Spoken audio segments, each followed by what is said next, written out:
क्या कभी आपने सोचा है, अगर एक ही इंसान की जिंदगी में दो दो रिश्ते अचानक से टकरा जाएं और फिर एक ऐसा सच सामने आए जो सब कुछ बदल दे, तो क्या आप सच्चाई का सामना कर पाएंगे?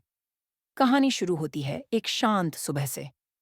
राधिका अपने पति दिव्यम के साथ एक नई शुरुआत की उम्मीद में घर छोड़ चुकी है। सब कुछ ठीक लग रहा था, या कम से कम राधिका को ऐसा लग रहा था। लेकिन जिंदगी की स्क्रिप्ट कुछ और ही थी। उधर रागिनी, जो बाहर से तो एक सीधी सादी महिला लगती है, लेकिन अंदर से उसकी चालें इतनी खतरनाक हैं कि वो किसी की भी जिंदगी उलझा सकती है। और इस बार उसकी नजर थी राधिका और दिव्यम पर। रागिनी ने पहले ही दिव्यम को अगवा करवा दिया था, लेकिन ये तो बस शुरुआत थी। अब उसने राधिका को भी किडनैप करवा दिया है। वही पुराना ठिकाना, अंधेरी जगह, चारों तरफ सन्नाटा और सिर्फ एक उम्मीद कि कोई उन्हें बचाने आएगा। राधिका को जब होश आता है तो सामने दिव्यम को देखती है।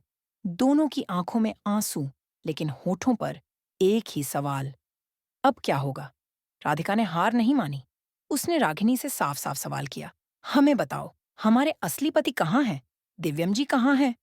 रागिनी मुस्कुराई, एक खतरनाक मुस्कान के साथ बोली, क्या फर्क पड़ता है? तुम्हारे पास कोई सबूत तो है नहीं।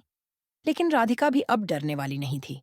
उसने रागिनी का हाथ पकड़कर कहा, अगर हमारे पति को कुछ हुआ ना, तो हम तुम्हें नहीं छोड़ेंगे। तुम इस लायक ही नहीं हो कि कोई तुम्हारे साथ रहे। रागिनी बौखला गई। उसने गुंडों को बुलाया और इस बार टारगेट थी राधिका।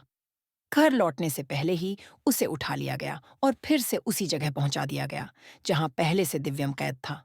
दोनों ने एक दूसरे को देखा और सब्र टूट गया। राधिका रोती रही, चिल्लाती रही, हम आपको कुछ नहीं होने देंगे दिव्यम जी, हम आपको जरूर बचाएंगे। लेकिन गुंडों ने उसके मुंह पर टेप चिपका दिया। अब दोनों की जान खतरे में है। वक्त तेजी से निकल रहा है और सवाल एक ही है, क्या राधिका बचा पाएगी दिव्यम को, या फिर रागिनी की ये गंदी चाल सच में काम कर जाएगी? अब देखना यह है कि इस जाल से कौन निकलेगा, प्यार या चालाकी? आपको क्या लगता है, क्या रागिनी जीत जाएगी या राधिका अपनी ताकत से सब पलट देगी?